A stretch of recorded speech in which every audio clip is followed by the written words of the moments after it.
Hola oyentes de Radio Sefarad, tenemos el gusto como una vez al mes de reencontrarnos con Abraham Haim, presidente de la Federación de Comunidades Sefardíes de Jerusalén, en este espacio sobre Sefarad. ¿Qué tal, Abraham? Muy bien, muy bien. Fue un día especial para mí hoy, cuando tuve una audiencia con Su Majestad el Rey en el Palacio de la Zarzuela, entre la 1 y la 1:30, media hora.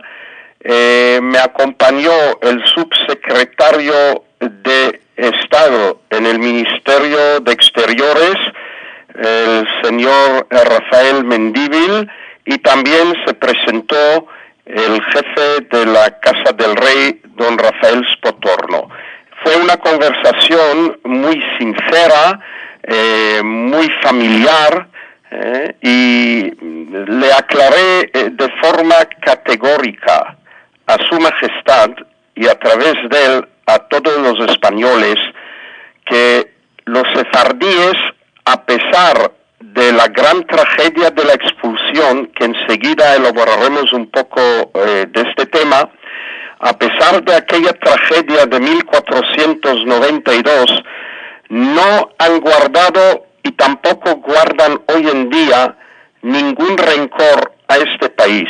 Al contrario, la aman, tienen la añoranza y han recibido con mucho júbilo y alegría este proyecto de anteproyecto de ley, para otorgar la nacionalidad española a los sefardíes. El rey se interesó en la lengua sefardí, en esta reacción a esta ley, y yo le decía que los sefardíes nunca, y hasta hoy, sí, no se encuentran como ajenos en este país. La consideran como si hubiera sido una segunda patria después de la tierra de Israel. Entonces, en segundo lugar, para ellos entra España. Y de verdad el rey se quedó muy satisfecho por esta reacción, por esta actitud, y se nota que él, en este país democrático de hoy, de verdad quiere mucho a los sefardíes, tanto en España como en el resto del mundo, en Israel, por supuesto. Mencionamos a don Samuel Toledano, que descanse en paz, que le conocía muy bien, y también, por otro lado, conoce a su hijo, Mauricio, que desempeña en la actualidad un papel importante en el proceso del reencuentro y en la Federación de las Comunidades Judías en España. Así que, repito, fue para mí, como presidente del Consejo de la Comunidad Sefardí de Jerusalén, representando con mi presencia cara a cara con el rey y con mi charla, estos miles de sefardíes, y esto nos da mucho orgullo y mucha satisfacción. Uh-huh. Bueno, y esto viene justamente a raíz también, y se conecta muy bien con el tema del que vamos a hablar hoy, de esta expulsión, la expulsión de los judíos de España.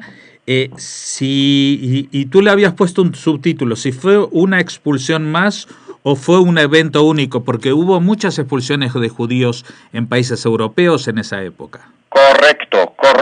Cuando en hebreo decimos hakerush, la expulsión, no nos referimos a ninguna otra expulsión de judíos, por ejemplo, los de Inglaterra a finales del siglo XIII, o de Alemania, o de Francia, etcétera. Nos referimos a la expulsión de los judíos de España.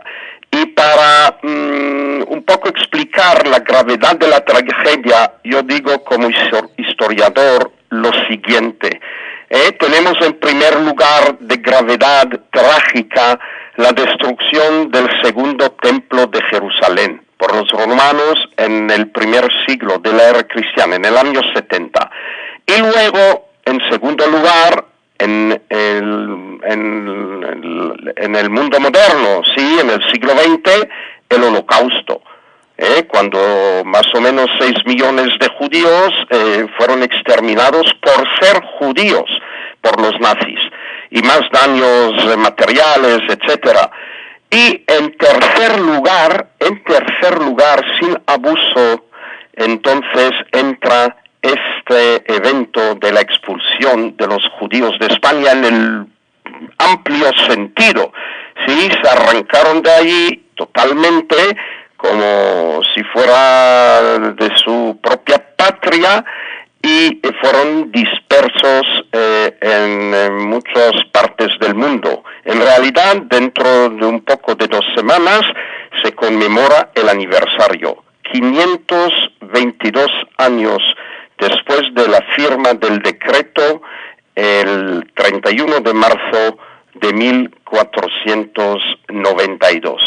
Y hay un cuento de una figura muy importante en la época de la expulsión, el rabino Don Isaac Abravanel, que dice lo siguiente, y es una cita de una obra suya: me hallaba por casualidad en el palacio del rey.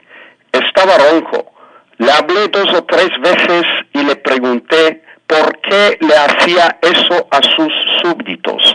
Mejor sería que impusiera una multa grande, que cada judío pagara mucho dinero por su parcela de tierra. Pero se tapó los oídos como si fuera una víbora sorda, y cuando se dio a conocer el decreto de expulsión, los judíos sintieron aflicción, lloraron. En todas partes reinaba el duelo entre ellos. Prevalecían el miedo, la angustia y un terrible pánico. Los judíos no habían salido de tanta alarma desde los tiempos de su deportación de Judá, y cada uno le dijo a su hermano: seamos fuertes por la causa de nuestra fe y por la Torá de nuestro Señor. Termina la cita. Y hay otra, por un cristiano, un testigo ocular, el cura de los Palacios describía así el panorama de las calles y carreteras de España el día del gran éxodo.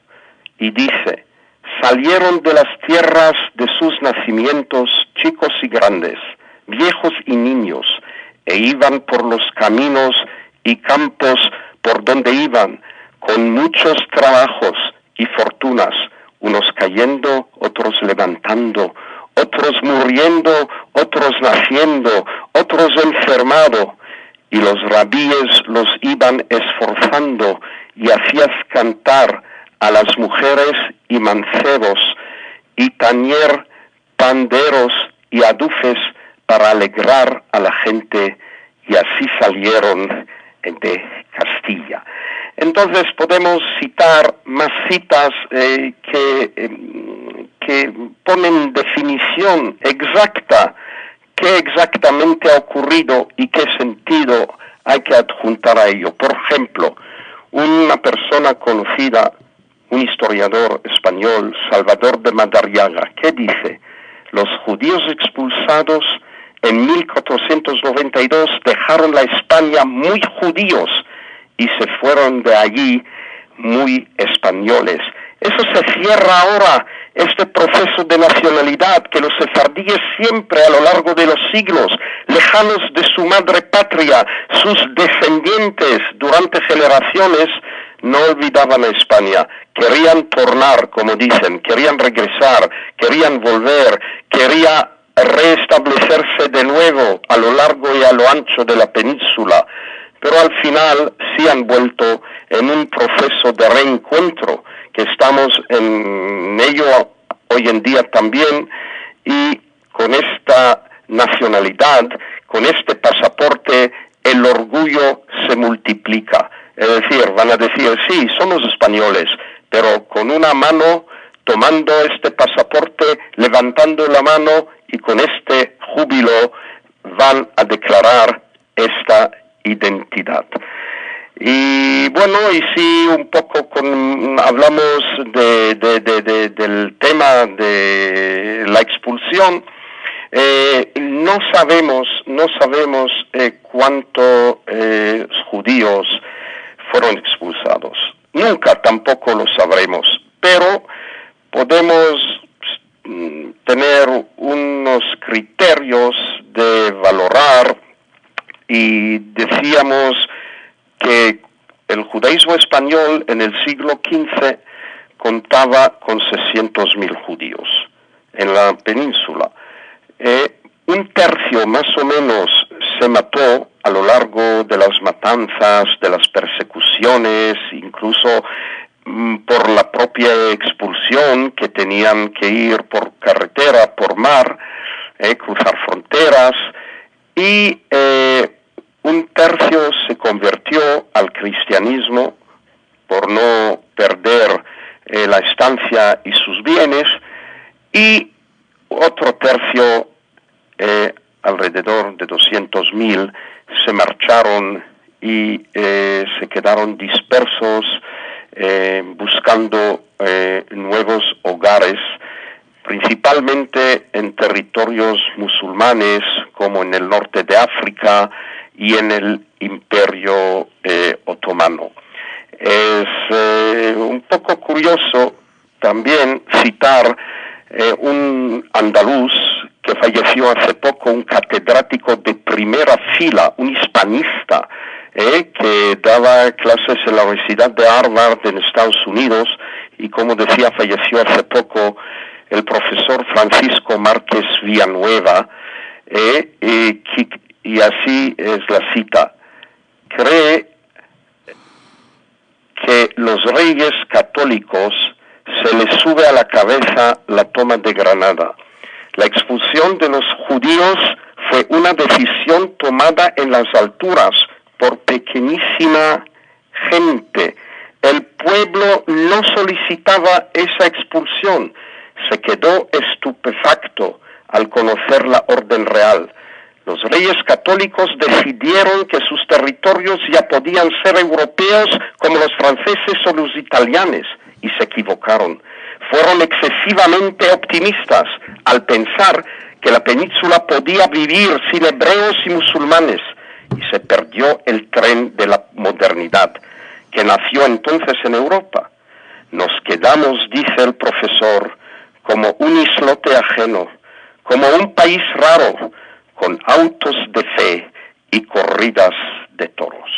Termina la cita. Y hay un eco, y aquí termino este capítulo de citas, incluso en la música de Petenera, en el flamenco. Dice una estrofa lo siguiente: por las calles de Judea pasa una mujer llorando. Dice que es de Sefarad, que la sigue recordando y no la puede olvidar. Entonces, físicamente sobrevivieron los expulsados, y sus descendientes sobreviven hasta hoy. No han perdido sus propias sinagogas, sus juderías, sus bienes, pero una cosa no ha desaparecido. Aquí fracasó toda aquella coalición, entre comillas, entre la nobleza, los reyes católicos, el clero y la hermandad cristiana. No han tocado la cultura. Salieron sin ninguna carga material, pero sí llevaron consigo una poderosa carga espiritual. Y me refiero primero a la lengua, con su amplio sentido, todos estos géneros de los dichos, de los romances, de las cantigas, de los refranes, de los cuentos populares, incluso los alimentos. Todo esto se llevó a la diáspora sefardí, en los nuevos hogares, y allí continuó la creatividad de los judíos españoles y sus descendientes. Por ejemplo, un año después de la expulsión se estableció la imprenta judía en Estambul por dos hermanos judíos que comenzaron a publicar muchas obras, tanto en hebreo como en lengua sefardí, etcétera. Se desarrolló la mística judía, principalmente comenzó en la península, en Cataluña, en Provenza, en España, en Francia, y luego, después de la expulsión, la ciudad de Safed de Galilea Alta se considera un centro importante de la cábala, de la mística judía. Así que el daño es irreversible. Y con la nacionalidad me dicen, ¿hacemos aquí justicia? Les contesto, no hacen justicia. Es un paso importante en este proceso que estamos en ello algunas décadas, que se titula el reencuentro entre los países, los dos países, España e Israel, el reencuentro entre el pueblo español y el pueblo judío. Eso es el significado de este anteproyecto de ley de otorgar la nacionalidad española. Y cuando me preguntan sobre el futuro de la lengua sefardí, si se muere, yo digo no se muere, pero se quedará o tendrá otro carácter, otra posición. No será más una lengua materna, de familia, cotidiana, de conversación e incluso de escribir. Por ejemplo, se escribía poesía en lengua sefardí, obras teatrales, había prensa. Bueno, esto sí puede existir. Hay una creatividad actual de unos sefardíes que escriben en lengua sefardí, pero decir que la lengua sefardí tiene el mismo estatus de antes no es un error, pero no desaparecerá, se quedará en los libros, en los textos, en colecciones de romances, de refranes, en obras literarias, etcétera, y también en grupos musicales y no menos importante películas documentales. Yo siempre digo que la palabra oral se olvida a veces enseguida, a veces de una hora y a veces de un día, pero la palabra escrita, y aquí incluyo también las películas documentales de televisión, de vídeo, lo que sea, esto se queda para siempre. Y eso es un cierto consuelo, y además con el retorno de los judíos, tanto sefardíes como otros, a este país. Una normalización bajo la democracia de España. Yo decía siempre en frente de diplomáticos y otras autoridades, y aquí termino, que los sefardíes en el mundo son los mejores embajadores de España, más de 500 años. Y esto se manifiesta también con estos lazos imborrables, y considerar España como un país europeo fuera de Alemania por otras razones, que Israel y el pueblo judío mantiene relaciones muy, muy especiales. Muchas gracias, Abraham Jaim, por habernos traído esta emisión en un día tan especial como hoy, que tuviste esta entrevista con el rey, y justamente para hablar sobre un tema tan cercano como es el tema de la expulsión de los judíos. Muchas gracias por habernos atendido. Muchas gracias a ustedes.